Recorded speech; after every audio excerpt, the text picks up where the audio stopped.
Chapter 23. Out.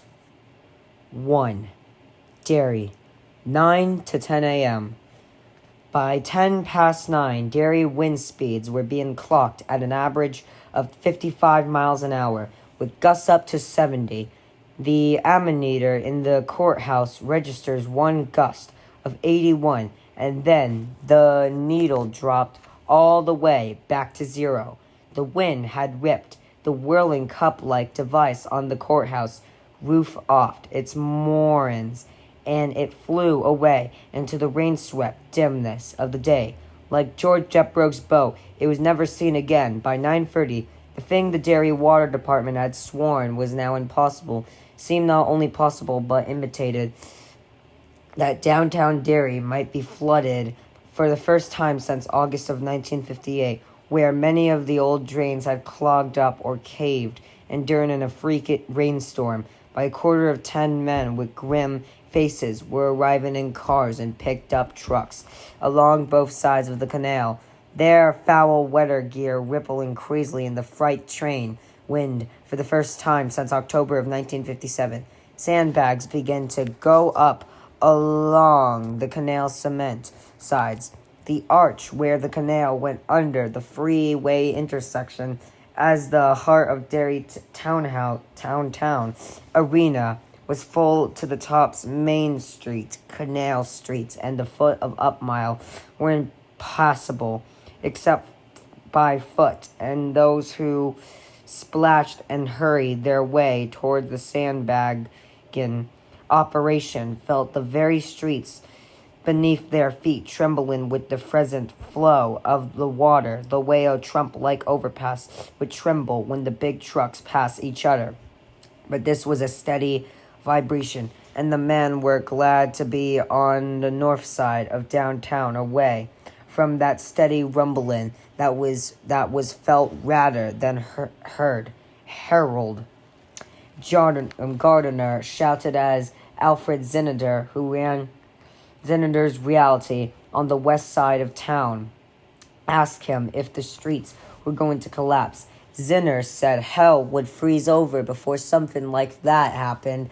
Harold had a brief image of Adolf Hitler and Judas Ingerans handing out ice skates and went on heavy sandbags. The water was now less than 3 inches below the top of the canal cement walls, and the barriers and the Kensick was already out of its banks, and by noon the lurchins, undergrowth, and scrub trees would be poking out of a vast, shallow, stinking lake. The men continued to work, pausing only when the supply of sandbags ran out, and then, at 10 of 10, they were frozen by a great rending, ripping sound. Harold Gardiner later told his wife he thought maybe the end of the world had come. It wasn't downtown, fallen into the earth. Not then, it was the standpipe. Only Andrew Keene, Norbert Keene's grandson, actually saw it happen, and he hadn't smoked so much Columbia Red that morning that at first he thought it had to be a hallucination. He had been wandering Derry's storm-swept streets since about 8 o'clock, roughly the same that time that Dr. Hale was ascending to that great family medical practice in the sky. He was drenched to the skin, except for the 2-ounce baggie of pot tucked up into his armpits, that was, but totally unaware of it. His eyes widened in disbelief. He had reached Memorable Park, which stood on the flank of Standpipe Hill, and unless he was wrong, the Standpipe now had a pronounced Lynn, like that fucked up tower in Pisa that was on all the macaroni boxes. "Oh, wow," Andrew Keene cried. His eyes widened even more. They looked as if they might be on small, tough springs now. As the splintering sounds began to Standpipe's lean was becoming more and more acute as he stood there with his jeans plastered to his skin shanks and his drenched plasticky headband dripping water into his eyes. White shingles were popping off the downtown side of the great round water tower. No, not exactly popping off. It was more like they were squirting off, and a defiant crinkle had appeared about 20 feet above the Standpipe stone foundation. Water suddenly began to spray out through this crinkle, and now the shingles weren't squirting off the standpipe downtown. They were spewing into the wind streams. A rending sound began to come from the standpipe, and Andrew could see it moving, like the hand of a great clock, including from noon to 1 to 2. The baggie of pop fell out of his armpit and fetched up inside his shirt, somewhere near his belt. He didn't notice. He was utterly fetched. Large twanging sounds came from inside the standpipe, as if the strings of the world's biggest guitar were being broken one by one. These were the cables inside the cylinder, which had provided the proper balance of stress against the water pressure. The standpipe began to heel over faster and faster, bounds and beams ripping apart, splinters jumping and whirling into the air. Far fucking out! Andrew Keene shrieked, but it was lost in the standpipe's final crash and fall, and by the rising sound of 1.75 million gallons of water, 7 thoughts, sand, tons of water pouring out of the building's rupture, spout inside. It went in the gray tidal wave, and of course, if Andrew Keene had been on the downhill side of the standpipe, he would have extended the world in no time. But God favors drunks, small children, and the catamically stoned Andrew was standing in a place where he could see it all and not be touched by a single drop. Great fucking special effects, Andrew screams as the water rolled over Mineral Park like a solid thing, sweeping away the sundial, beside which a small boy named Stan Eris had often stood watching birds with his father's field glasses. Stephen Stillenberg, eat your heart out. The stone bird bath also went.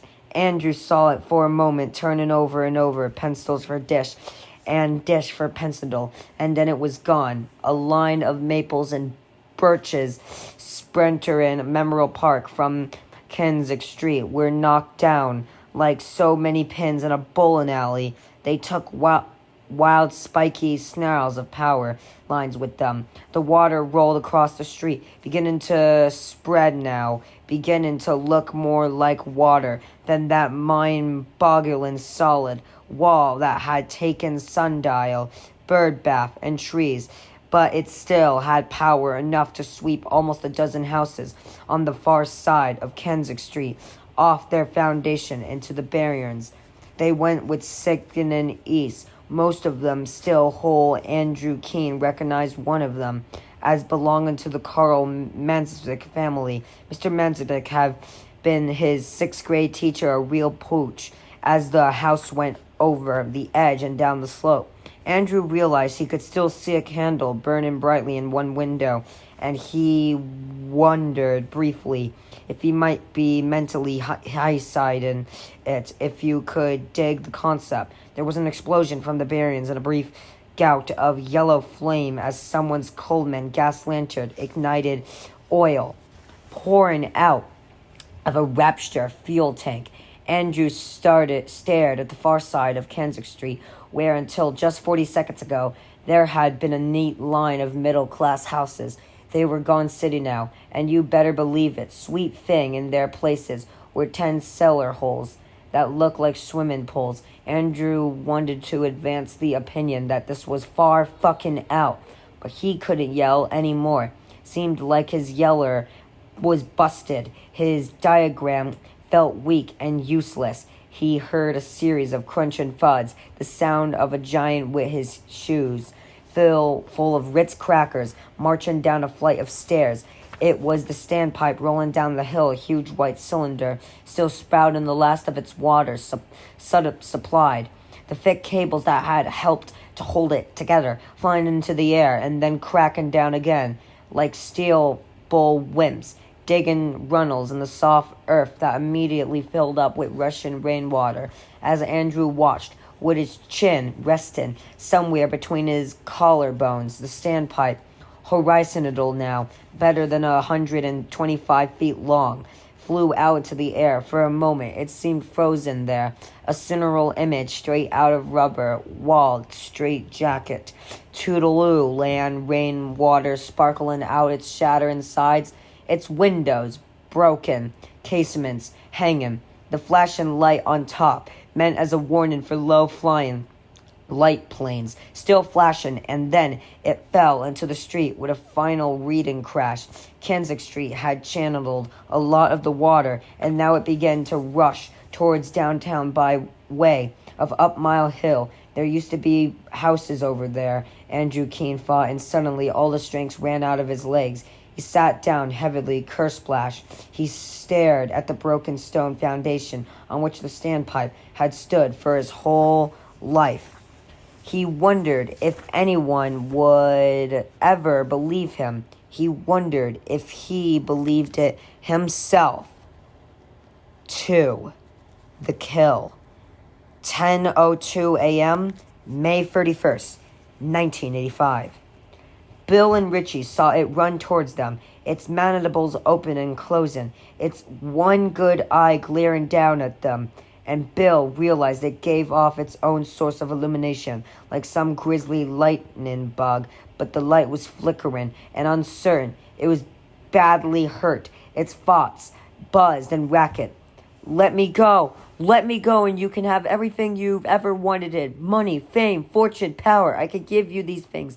In his head, Bill moved forward, empty-handed, his eyes fixed on its single red one. He felt the power growing inside him, investing him, knotting his arms into cords, filling each clenched fist with its own force. Richie walked beside him, his lips pulled back over his teeth. I can give you your wife back. I can do it. Only I shall remember nothing, as the 7 of you remembered nothing. They were close, very close. Bill could smell its stinking armor, realized with sudden horror that it was the smell of the Barriers, the smell they had taken for the smell of sewers and polterden streams and the burning dump. But had they ever really believed those were all it had been? It was the smell of it, and perhaps it had been the strongest in the Barrens, but it had hung over all Derry like a cloud, and people just didn't smell it. The way zookeepers don't smell their charges after a while, or even wonder why the visitors wrinkle their noses when they come in. Us too, he muttered to Richie, and Richie nodded without taking his eyes off the spider, which now shrank back from them. Its abominable spiny legs clittering, brought to bay at last. I can't give you eternal life, but I can touch you, and you will live long lives, 200 years, 300, perhaps 500. I can make you gods of the earth if you let me go. If you let me go, and if you let me... Bill, Richie asked hoarsely, with a scream building in him, building up and up and up. Bill charged. Richie ran with him, stride for stride. They struck together with their right fists, but Bill understood it was not really their fists they were striking with at all. It was their force, their combined force, augmented by the force of that other. It was the force of memory and desire above all else. It was the force of love and unforgotten childhood. Like one big wheel, the spider's shrink filled Bill's head, seeming to splinter his brains. He felt his first plunge deep into riffing wetness. His arm followed it in up to the soldier. He pulled it back, dripping with the spider's block blood. Inkhorn poured them from the hole he had made. He saw Richie standing almost beneath its bloated body, covered with its darkly sparkling blood, standing in the classic boxer's stance, his dripping fists pumping. The spider lashed at them with its legs. Bill felt one of them rip down his side, parting his shirt, parting skin. Its stinger pumped uselessly against the floor. Its screams were clarion bells in his hands. It lunged clumsily forward, trying to bite him, and instead of retreating, Bill drove forward, using not just his fist now, but his whole body, making himself into a torpedo. He ran into its guts like a sprinting fullback who lowers his shoulder and simply drives straight ahead. For a moment, he felt its stinking flesh simply give, as if he would rebound and send him flying. With an obstinate scream, he drove harder, pushing forward and upward with his legs, digging at it with his hands, and he broke through, was inundated with its hot fluids. They ran across his face and his ears. He snuffled them up his nose and thin squirming streams. He was in the black again, up to his shoulders, inside its convoluted body, and in his clogged ears he could hear a sound like the steady whack, whack, whack, whack of a big bass drum, the one that leads the parade when the circus comes to town, with its complement of freaks and stuttering, capering clowns. The sound of its heart. He heard Richie scream in sudden pain, a sound that rose into a quick, gasping moan and was cut off. Bill suddenly thrust both his hands forward. He was choking, strangling in its pulsing bag of guts and waters. Whack, whack, whack. He plunged his hands into it, ripping, tearing, parting, sneaking. The source of the sound, rupturing organs, his slim fingers open and closing. His locked chest seemed to swell from lack of air. Whack, whack, whack, whack. And suddenly it was in his hands, a great living thing that pumped and pulsed against his palm, pushing them back and forth. No, no, no, no, no. Yes, Bill cried, choking, drowning. Yes, try this, you bitch. Try this one out. Do you like it? Do you love it? Do you? He laced his fingers together over the pulsing naphric of its heart, palms spread apart in an inverted V, and brought them together with all the force he could muster. There was one final shrink of pain and fear as its heart exploded between his hands, running out between his fingers in jittering strings. Whack, whack, whack, wah. The scream faded, dwindling, and Bill felt its body clench around him suddenly like a fist in a slick glove. Then everything loosened. He became aware that its body was tilting, slipping slowly off to one side. At the same time, he began pulling it back, his consciousness leaving him. The spider collapsed on its side, a huge bundle of streaming alien meat, its legs still quivering and jerking, creasing the sides of the tunnel and scraping across the floor in random scrawls. Bill staggered away, breathing in whooping gases, spitting in an effort to clear his mouth of its horrible taste. He tripped over his own feet and fell to his knees, and clearly he heard the voices of the others. The turtle might be dead, but whatever had invested it was not. Son, you did real good. Then it was gone. The power went with it. He felt weak, revulsed, half insane. He looked over his shoulders and saw the dying black nightmare of the spiders still jerking and quivering. Richie, he cried in a hoarse, breaking voice. Richie, where are you, man? No answer. The light was gone. Now, it had died with the spider. He fumbled in the pocket of his matted shirt for the last book of matches. They were there, but they wouldn't light. The heads were soaked with blood.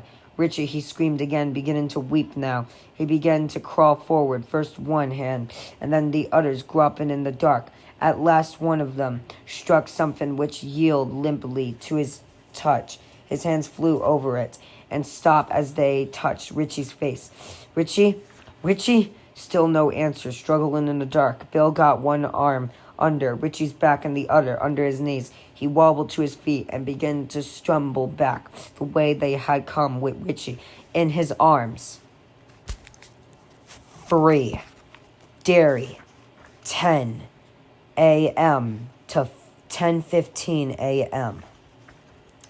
At 10, the steady vibration which had been running through Derry's downtown streets increased to a rumbling roar. The Derry News would later write that the supporters of the Canals Underground portions, weakened by the savage assault of what amounted to a flash flood, simply collapsed. There were, however, people who disagreed with that view. I was there, I know, Harold Gardner later told his wife. It wasn't just the Canal supporter collapse. It was an earthquake. That's what it was. It was a fucking earthquake. Either way, the results were the same as the rumbling built steadily up and up. Windows began to shatter. Plaster ceilings began to fall, and the inhuman cry of twisted beams and foundations swelled into a frightening chorus. Cracks raced up. The bullet pocked brick facade of marchings like grasping hands.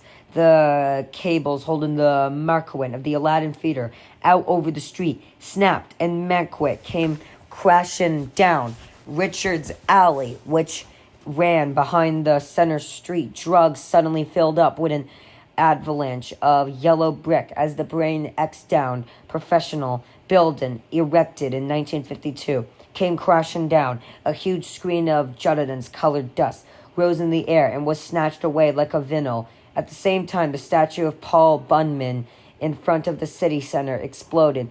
It was as if that long ago art teacher's threat to blow it up had finally proved to be dead serious after all.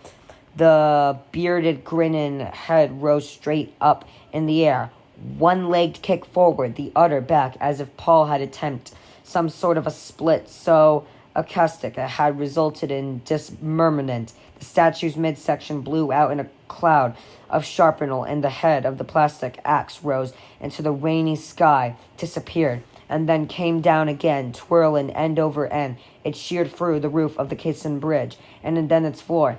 And then, at 10:02 a.m., downtown Derry simply collapsed. Most of the waters from the ruptured standpipe had crossed Kansas Street and ended up in the barriers, but tons of it rushed down into the business district by way of Up Mile Hill. Perhaps that was the straw that broke the camel's back, or perhaps, as Harold Gardner told his wife, there really was an earthquake. Cracks reached across the surface of Main Street. They were narrow at first, and then they began to gape like hungry mouths, and the sound of the canal floated up, not muffled now, but frighteningly loud. Everything began to shake. The neon sign proclaiming outlet Muscadins in front of Shorty Squint's souvenir shop hit the street and shorted out into 3 feet of water. A moment or two later, Shorty's building, which stood next to Mr. Paperback, began to descend. Buddy Angstorm was the first to see this phenomenon. He elbowed Alfred Zinter, who looked gaped, and then elbowed Harold Gardner within a space of seconds.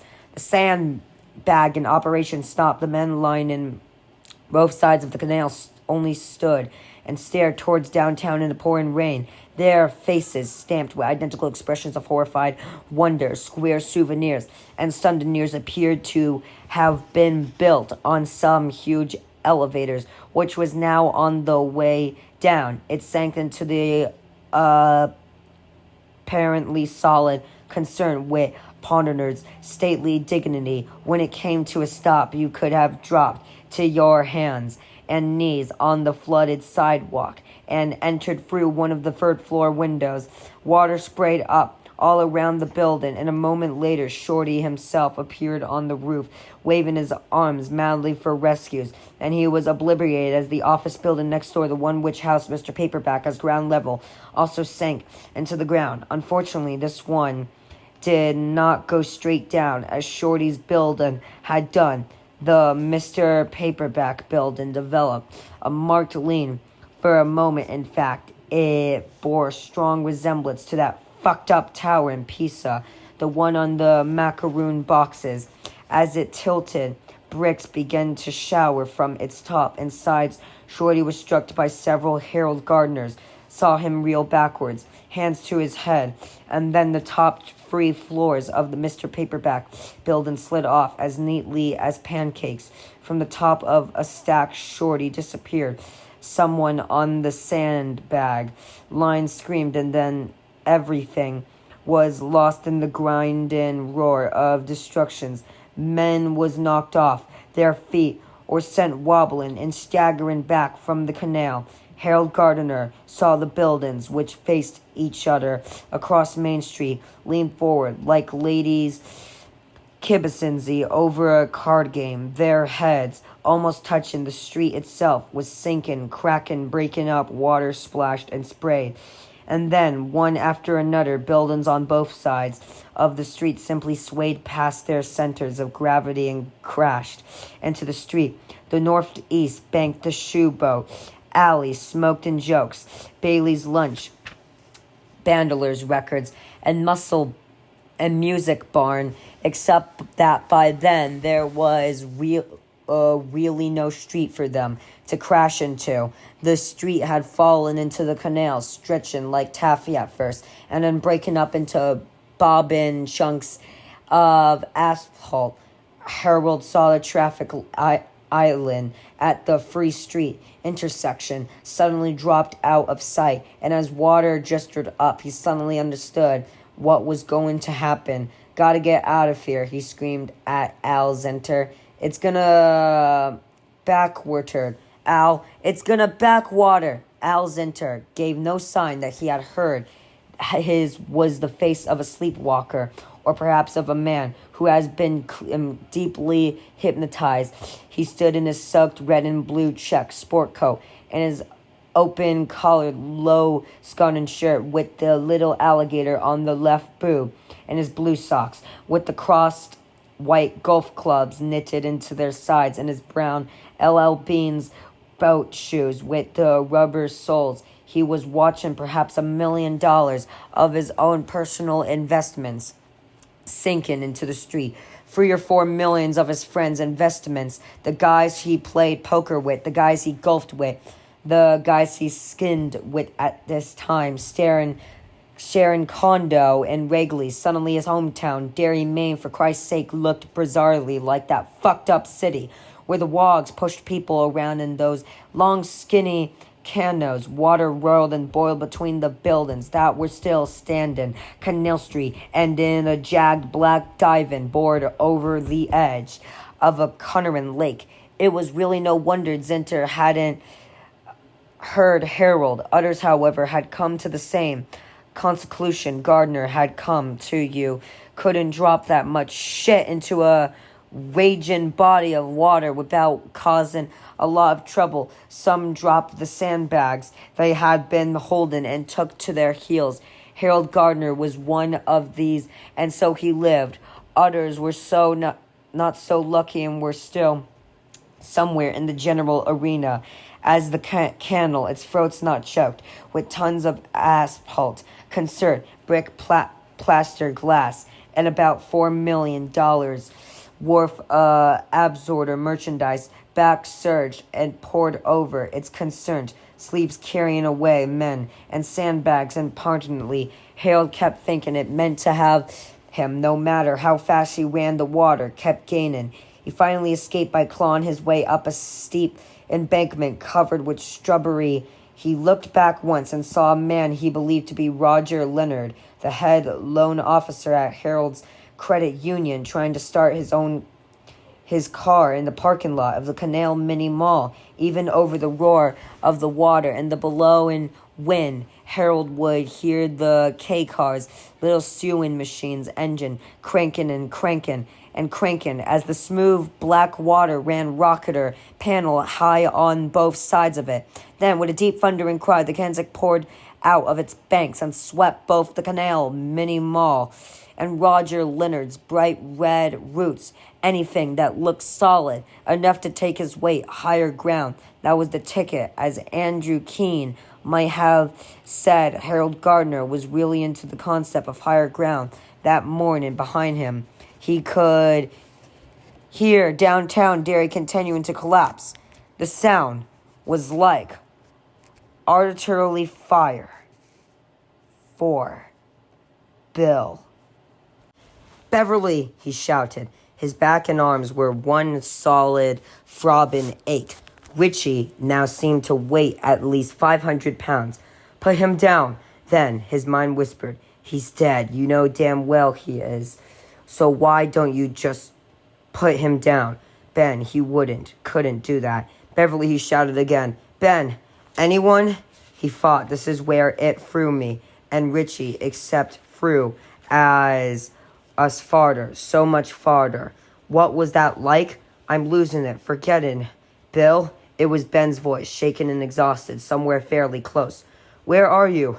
Over here, man. I've got Richie. He's hurt. Keep talking. Ben was closer. Keep talking. Bill, we killed it, Bill said, walking towards where Ben's voice had come from. We killed the bitch. And if Richie's dead? Dead? Ben called, alarmed. He was very close now, and then his hand groped out of the dark and pawed lightly at Bill's nose. What do you mean, dead? They were supporting Richie together now. I can't see him, Bill said. That's the thing. I can't see him. Richie, Ben shouted and shook him. Richie, come on. Come on, God damn it. Ben's voice was blurring now, becoming shaky. Richie, will you wake the fuck up? And in the dark, Richie said in a sleepy, irritable voice, just coming out of it, all right, Haystack, all right. We don't need no stinking batches. Richie, Bill screamed. Richie, are you all right? Bitch threw me, Richie muttered in that same tired, just coming out of sleep. I hit something hard. That's all I remember. Where's Bevy? Back this way, Ben said. Quickly, he told them about the eggs. I stamped over 100. I think I got all of them. I pray to God you did, Richie said. He was starting to sound better. Put me down, Big Bill. I can walk. Is the water louder? Yes, Bill said. The three of them were holding hands in the dark. How's your head? Hurts like hell. What happened after I got knocked out? Bill told them as much as he could bring himself to tell. And it's dead, Richie marveled. Are you sure, Bill? Yes, Bill said. This time I'm really sure. Thank God, Richie said. Hold on to me. Bill, I got a barf. Bill did. And when Richie was done, then they walked on. Every now and then his foot struck something brittle that rolled off into the darkness. Parts of the spider's egg that Ben had thumped to pieces. He supposed and shivered. It was good to know they were going in the right direction, but he was still glad he couldn't see the remains. Beverly, Ben shouted. Beverly, here. Her cry was faint, almost darkened the steady rumble of the water. They moved forward in the dark, calling to her, steadily zeroing in. When they finally reached her, Bill asked if she had any matches left. She put half a pack in his hand. He lit one and saw their faces spring into ghostly being. Ben with his arm around Richie, who was standing slumped, blood running from his right temple. Beverly with Eddie's head in her lap. Then he turned the other way. Audrey was lying crumpled on the flagstones, her legs asprawl, her head turned away. The weapon had mostly melted off her. The match burned his finger, and he let it drop in the darkness. He misjudged the distance, tripped over her, and nearly went sprawling. Audra, can you hear me? He got an arm under her back and sat her up. He slipped a hand under the sheath of her hair and pressed his fingers against the side of her neck. His pulse was there, a slow, steady beat. He lit another match, and as it flared, he saw her pulpits contract. But that was an involuntary function. The fix of her gaze did not change, even when he brought the match close enough to her face to rend her skin. She was alive, but unresponsive. Hell, it was worse than that, and he knew it. She was catatonic. The second match burned his finger. He shook it out. Ben, I don't like the sound of that water, Ben said. I think we ought to get out of here. How will we do it without Eddie, Richie murmured. We can do it, Bev said. Bill, Ben's right. We have to get out. I'm taking her, of course, but we out to go now. Which way? You'll know, Beverly said softly. You killed it. You'll know, Ben. Bill. He picked Audrey up as he had picked Richie up and went back to the others. The feel of her in his arms was disquieted, creepy. She was like breathing waxworks. Which way, Bill? Ben asked. I don't. You'll know. You killed it, and you'll know. Well, come on, Bill said. Let's see if we can't find out. Beverly, grab these. He handed her the matches. What about Eddie? She asked. We have to take him out. How can we? Bill asked. It's Beverly. The place is falling apart. We gotta get him out of here, man, Richie said. Come on, Ben. Between them, they managed to hoist it up. Eddie's body. Beverly led them back to the fairy tale door. Bill took Audrey through it, holding her up from the floor as best he could. Richie and Ben carried Eddie through. Put him down, Beverly said. He can stay here. It's too dark. Richie sobbed. You know, it's too dark, adds he. No, it's okay, Ben said. Maybe this is where he's supposed to be. I think maybe it is. Then put him down, and Richie kissed Eddie's cheek. Then he looked blindly up at Ben. You sure? Yeah, come on, Richie. Richie got up and turned toward the door. Fuck you, bitch, he cried suddenly and kicked the door shut with his foot. It made a solid cucking sound as it closed and latched. What are you Where did you do that? Beverly asked. I don't know, Richie said, but he knew well enough. He looked back over his shoulder, just as the match Beverly was holding went out. Bill, the mark on the door? What about it? Bill panted. Richie said, It's gone. 5. Derry, 10:30 a.m. The glass corridor connected the adult library to the children's library suddenly exploded in a single brilliant flare of light. Glass flew out in an umbrella-shaped whirlwind through the straining, wimping trees, which dotted the library grounds. Someone could have been severely hurt or even killed by such a dreadful fulsing, but there was no one there, either inside or out. The library had not been opened that day at all. The tunnel, which had so fantastic been Hanscom as a boy, would never be replaced. There had been so much constantly destruction in Derry that it seemed simpler to leave the two libraries as separate, unconnected buildings. In time, no one on the Derry City Chronicle could even remember what that glass umbilicus had been for. Perhaps only Ben himself could really have told them how it was to stand outside in the still cold of a January night, your nose running, the tips of your fingers numb inside your mittens, watching the people pass back and forth inside, walking through winter with their coats off and surrounded by light. He could have told them, but maybe it wasn't the sort of thing you could have gotten up and testified about at a city chronicle meeting, how you stood out in the cold dark and learned to love the light. All of that as may be, the facts were just these. The glass corridor blew up for no apparent reason. No one was hurt, which was a blessing since the final toll taken by that morning's storm, in human terms at least, was 67 killed and better than 320 injured, and it was never rebuilt after May 31st of 1985. If you wanted to get from the children's library to the adult libraries, you had to walk outside to do it. And if it was cold or rainy or showing, you had to put out on your coat. 6. Out. 10:54 a.m. May 31st, 1985. Wait, Bill gasped. Give me a chance. Rest. Let me help you with her, Richie said again. They had left Eddie back in the spider's lair, and that was something none of them wanted to talk about. But Eddie was dead, and Audrey was still alive, at least technically. I'll do it, Bill said between choked gasps for air. Bullshit. You'll give yourself a fucking heart attack. Let me help you, Big Bill. How's your head? Hurts, Richie said. Don't change the subject. Reluctantly, Bill let Richie take her. It could have been worse. Audrey was a tall girl whose normal weight was 140 pounds. The part she'd been scheduled to play in attic room was that of a young woman being held hostage by a borderline psychotic who fenced himself a political terrorist because Freddie Firestone had wanted to shoot all of the attic sequence first.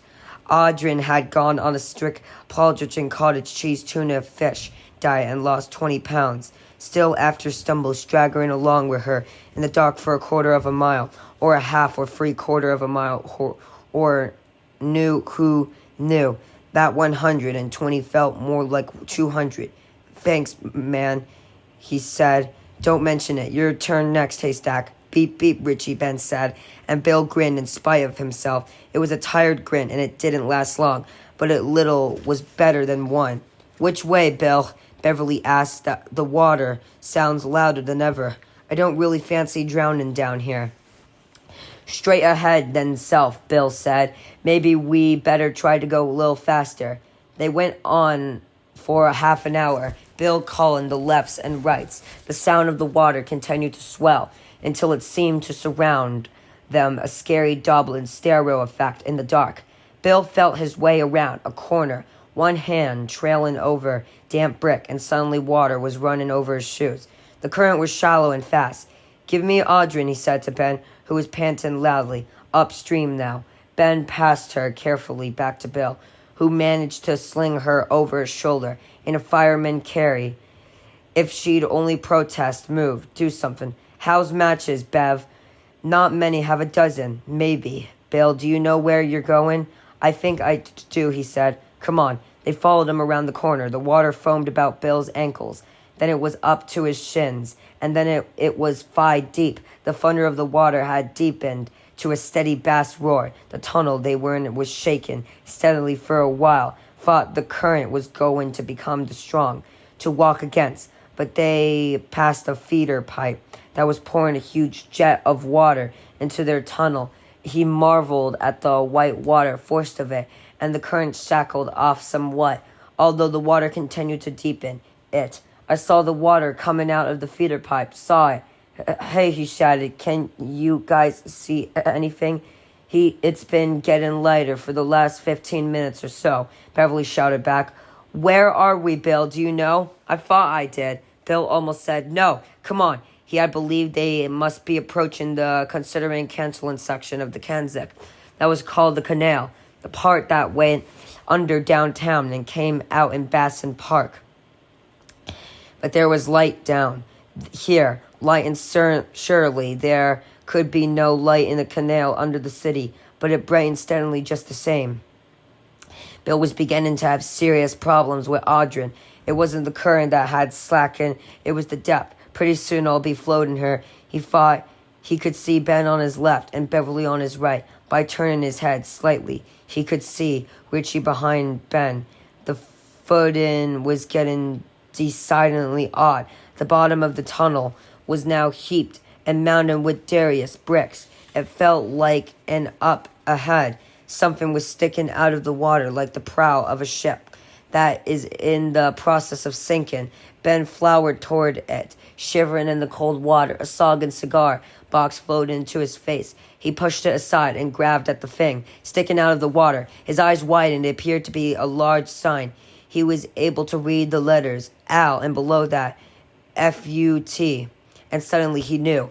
Bill, Richie, Bev. He was laughing with astronomist. What is it, Ben? Beverly shouted, grabbing it with both hands. Ben rocked it back. There was a grating sound as one side of the sign scraped along the wall of the tunnel. Now they could read Aladdin, and below that, Back to the Future. It's the Marquin for the Aladdin, Richie said. How? The street caved in, Bill whispered. His eyes were widening. He stared up the tunnel. The light was brighter still up ahead. What, Bill? What the fuck happened? Bill? What? All these drains, Bill said wildly. All these old drains. There's been another flood, and I think this time he began to flounder ahead again, holding Audrey up. Ben, Bev, and Richie fell in behind him. 5 minutes later, Bill looked up and saw blue sky. He was looking through a crack in the ceiling of the tunnel, a crack that widened a better than 70 feet across as it ran away from where he stood. The water was broken by many islands and archipelagos up ahead, piles of bricks. The back deck of a Plymouth Sedan with its trunk sprung open and pouring water. A parking meter leaning against the tunnel wall at a drunken slant, its red violation flag up. The footing had become almost impossible now. Many mountains that rose and fell with no rhyme or reason, inventing a broken ankle. The water ran mildly around their armpits. Mild now, Bill thought, but if we'd been here 2 hours ago, even one, I think we might have gotten the ride of our lives.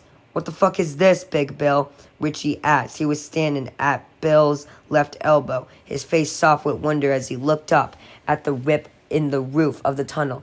Except it's not the roof of any tunnel, Bill thought. It's Main Street. At least it used to be. I think most of downtown Derry is now in the canal and being carried down the Kanzak River. Pretty soon it will be in the Penobscot, and then it will be in the Atlantic Ocean. And good fucking riddance. Can you help me with Audra, Richie? I don't think I can. Sure, Richie. Sure, Bill. No sweat. He looked Audra from Bill in his light. Bill could see her better than he perhaps wanted to. Her pallor masked but not hidden by the dirt and odor that smeared her forehead and caked her cheeks. Her eyes were still wide open and instant of all sense. Her hair hung lake and wet. She might as well have been one of those inflatable dollies they sold at the pleasure chest in New York or along the Reeperbahn in Hamburg. The only difference was her slow, steady reparance, and that might have been a clockwork trick, no more than that. How are we going to get up from here? He asked Richie. Get Ben to give you 10 fingers, Richie said. You can yank Bev up, and the two of you can get your wife. Ben can boost me, and we'll get Ben. And after that, I'll show you how to set up a volleyball tormented for 1,000 sorority girls. Beep, beep, Richie. Beep, beep your ass, Big Bill. The tyrant was going through him. In a steady waves, he caught Beverly's level gaze and held it for a moment. She nodded to him slightly, and he made a smile for her. Give me 10 fingers, Ben. Ben, who also looked unutterly wearing, nodded. A deep scratch ran down one cheek. I think I can handle that. He stooped silently and lanced his hands together. Bill hiked one foot, stepped into Ben's hand, and jumped up. It wasn't quiet enough. Ben lifted the step he had made with his hands, and Bill grabbed the edge of a broken-in tunnel roof. He yanked himself up. The first thing he saw was a white and orange crash barrier. The second thing was a crowd of milling men and women beyond the barrier. The third was Friston's department store, only it had an oddly bludged-out, foreshortened look.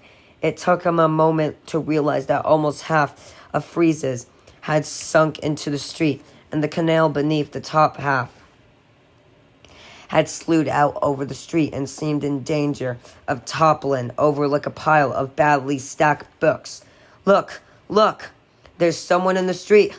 A woman was pointed towards the place where Bill's head had poked out of the crevice in a shattered pavement. Praise God, there's someone else.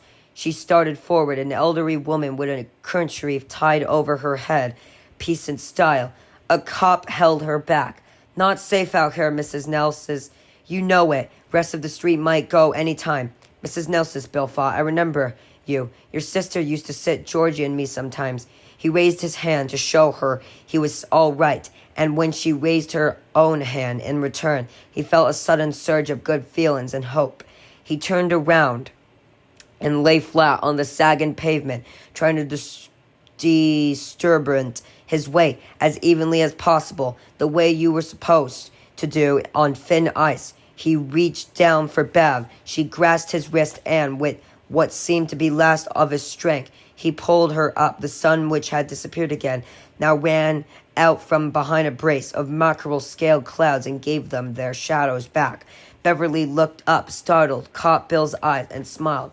I love you, Bill, she said, and I pray she'll be all right. Thank you, Bevy, he said, and his kind smile made her start to cry a little. He hugged her, and a small crowd gathered behind the crashed barrier applauded. A photographer from the Derry News snapped a picture. It appeared in the June 1st edition of the paper, which was printed in Bangor because of water damage to the news presses. The caption was simple enough and true enough for Bill to cut the picture out and keep it tucked away in his wallet for years to come. Survivors, the caption read. That was all, but that was enough. It was 6 minutes of 11 in Derry, Maine. 7. Derry. Later, the same day. The glass corridor between the children's library and the adult library had exploded at 10:30 a.m. At 10:33, the rain stopped. It didn't taper off. It stopped all at once, as if someone up there had flicked a toggle switch. The wind had already begun to fall, and it fell so rapidly that people stared at each other with uneasy, superish faces. The sound was like the wind down at a 747 engines. After it has been safely parked at the gate, the sun peeked out for the first time at 10:47. By mid-afternoon, the cloud had burned away entirely, and the day had come fair and hot. By 3:30 p.m., the mercury in the orange crush, the mortaring outside the door of second-hand rose, second-hand closes, read 83, the highest reading of the young season. People walked through the streets like the zombies, not talking much. Their expressions were remarkably similar, a kind of stupid wonder that would have been funny if it was not also so frankly pitiable by evening reporters from ABC, CBS, NBC, and CNN had arrived in Derry, and the network news reporters would bring some version of the truth home to most people. They would make it real, although there were those who might have suggested that reality is a highly untrustworthy concept, something perhaps no more solid than a piece of canvas stretched over an interlacing of cables like the strands of a spider web. The following morning, Burritt Gumbel and Wilder Scott of the Today Show would be in Derry during the course of a program. Gumbel would interview Andrew Keene. The whole standpipes just crashed over and rolled down the hill. Andrew said, "It was like, wow, you know what I mean? Like Steven Stillenberg, eat your heart out, you know. Hey, I always got the idea, looking at you on TV, that you were, you know, a lot bigger, seeing themselves and their neighbors on TV. That would make it real. It would give them a place from which to grasp this terrible, ungraspable thing. It had been a freak storm in the days following. The death counts would rise in the wake of the killer storm. It was, in fact, the worst spring storm in Maine's history. All of these headlines, as terrible as they were, useful. They helped to blunt the intentional strangeness of what had happened, or perhaps strangeness was too mild. A word insanity might have been better. Seeing themselves on TV would help make it concern less insane, but in the hour before the news crews arrived, they were only the people from Derry walking through their rubble-strewn, mud-slick streets with expressions of stunned unbeliefs on their faces.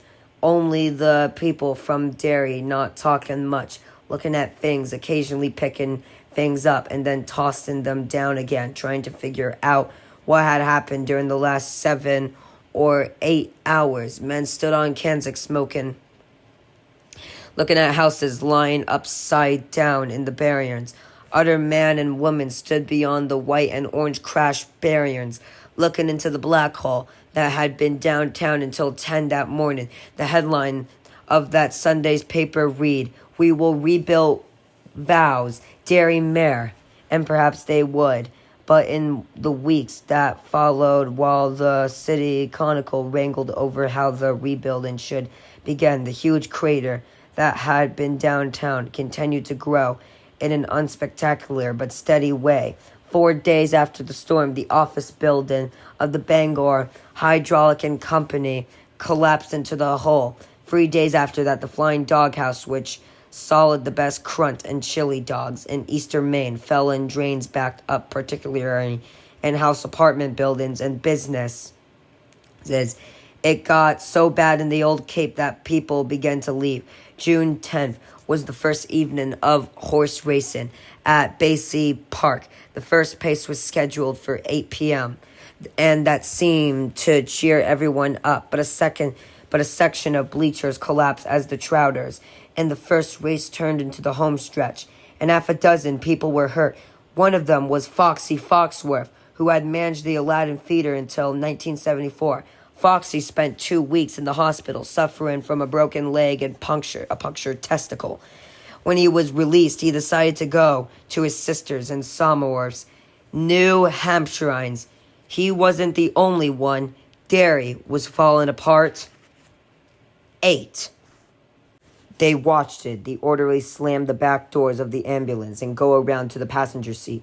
The ambulance started up the hill toward the Derry House Home Hospital. Richie had flagged it down at server risk of life and limb and had argued the irritated driver to a drawn. When the driver insisted he just didn't have any more room, he had ended up stretching Audra out on the floor. "Now what?" Ben asked.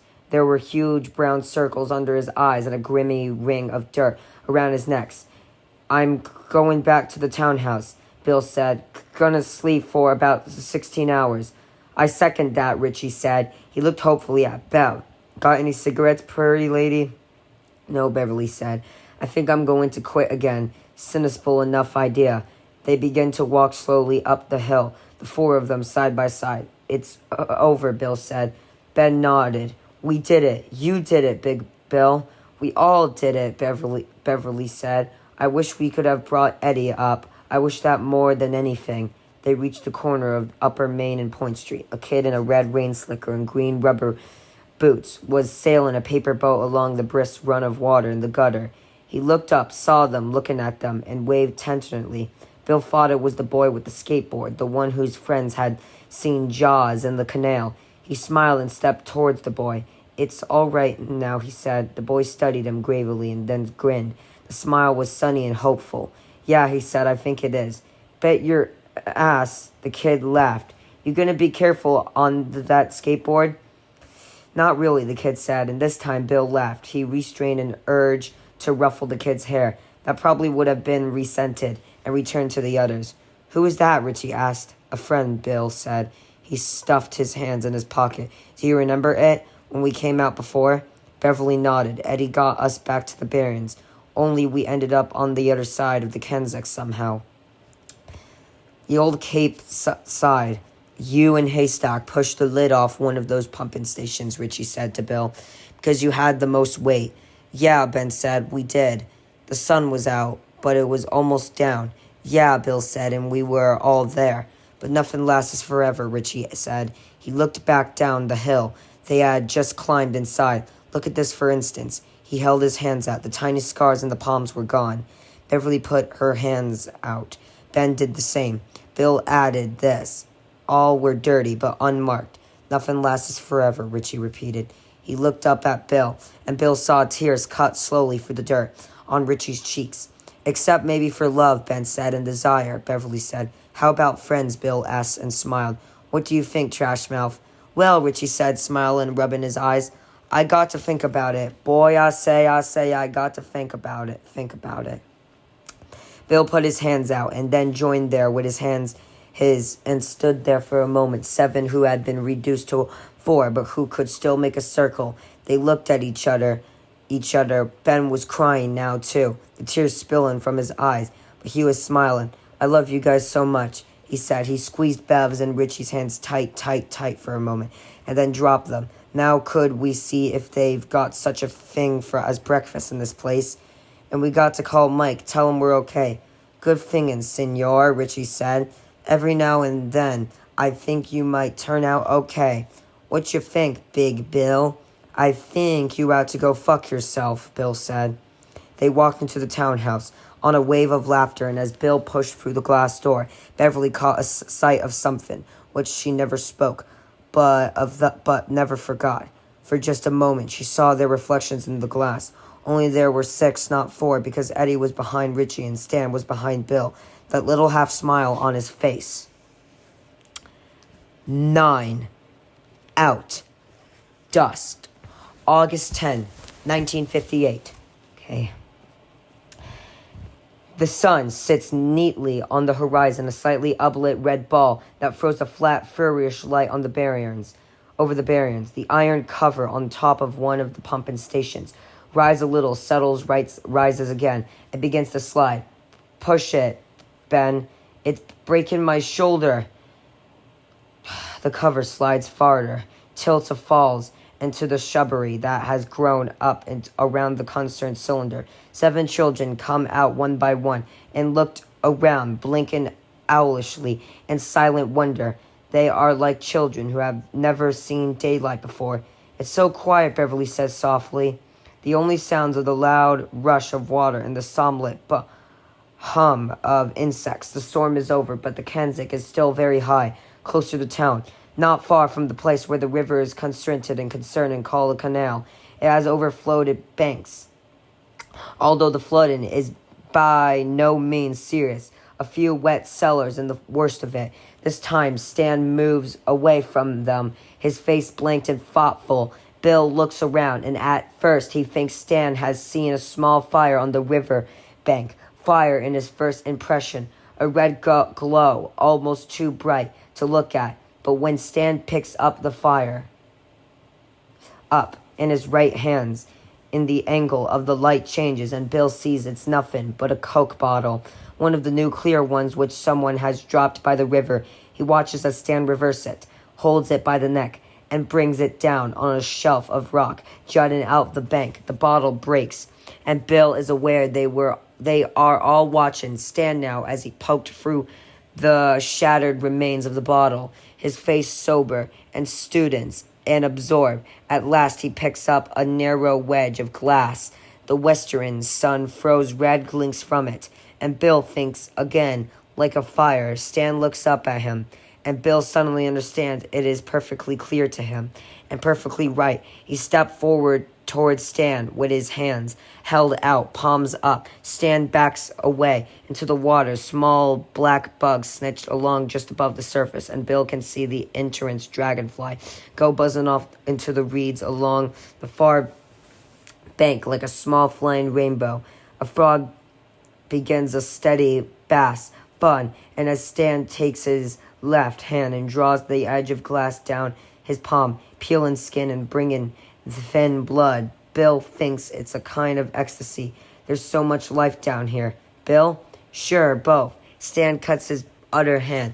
There is pain, but not much. A whimpering Will has begun to call somewhere. A cool sound. Peaceful. Bill thinks that poor Will is raising the moon. He looks as his hands, both of them bleeding now, and then around him the others are there. Eddie with his aspartame clutched tightly in one hand, Ben with his big belly pushing Paley out through the tattering remains of his shirt, Richie, his face oddly naked without his glasses, Mike silent and solemn, his normal full lips compressed to a thin line, and Beverly, her head up, her eyes wide and clear, her hair still somehow lovely in spite of the dirt. That's it. All of us are here. And he sees them, really sees them, for the last time, because in some way he understands that they will never all be together again. The 7 of them, not this way. No one talks. Beverly holds out her hands, and after a moment, Richie and Ben hold out theirs. Mike and Eddie do the same. Stan cuts them one by one as the sun begins to slip behind the horizon, cooling that red furnace glow to a dusky rose pink. The whimperol cries again. Bill can see the first faint swirls of mist on the water and feels as if he has become a part of everything. This is a brief ecstasy which he will no more talk about. Then Beverly will later talk about the brief reflection she sees of 2 dead men who were as boys her friends. A breeze touches the trees and bushes, making them sigh, and he thinks, this is a lovely place, and I'll never forget it. It's lovely, and they are lovely. Each one of them is gorgeous. The whimperol cries again, sweet and liquid, and for a moment Bill feels at one with it as if he could sing, and then gone into the dusk, as if he could fly away, brave in the air. He looks at Beverly, and she is smiling at him. She closes her eyes and holds her hands out to the either side. Bill takes her left, Ben her right. Bill can see the warmth of her blood mixing with her own. The others joined in, and they stand in a circle, all of their hands now sealed in that particular mediated way. Stan is looking at Bill with a kind of fear. Swear to me that you'll come back, Bill said. Swear to me that if it isn't dead, you'll come back. Swear, Ben said. Swear, Richie. Yes, I swear, Bev. Swear it, Mike mutters. Yeah, swear it, Eddie. His voice a thin and ready whisper. I swear too, Stan whispers, but his voice flatters and he looks down as they speak. I swear. That was it. That was all. But they stand there for a while longer, feeling the power that is in their circle, the close body that they make. The light paints their faces in pale fading colors. The sun is now gone and sunset is dying. They stand together in a circle as the darkness creeps down into the barriers, filling up the path. They have walked this summer, the clearings where they were played tag and guns, the secret places along the river banks, where they have sat and discussed childhood's long questions, or smoked Beverly's cigarettes, or where they have merely been silent watching the passage of the clouds reflected in the water. The eye of the day is closing. At last, Ben dropped his hands and starts to say something, shaked his head, and walks away. Richie follows him. Then Beverly and Mike walk in together. No one talks. They climb the embankment to Keswick Street and simply take leaves of one another. And when Bill thinks it over 27 years later, he realized that they really never did all get together again. 4 of them quite often, sometimes 5 and maybe 6 once or twice, but never all 7. He's the last to go. He stands for a long time with his hands on the wicket and white fence, looking down into the barrens as overhead the first stars seed the summer sky. He stands under the blue and over the black and watches the barrens filled up with darkness. I never want to play down there again, he thinks suddenly, and it's amazed to find the thought is not terrible or distressing, but tremendous, liberating. He stands there a moment longer and then turns away from the barrens and starts home, walking along the dark sidewalk with his hands in his pockets, glancing from time to time in the houses of Derry, warmly lit against the night. After a block or 2, he begins to walk faster, thinking of supper, and a block or 2 after that, he begins to whistle.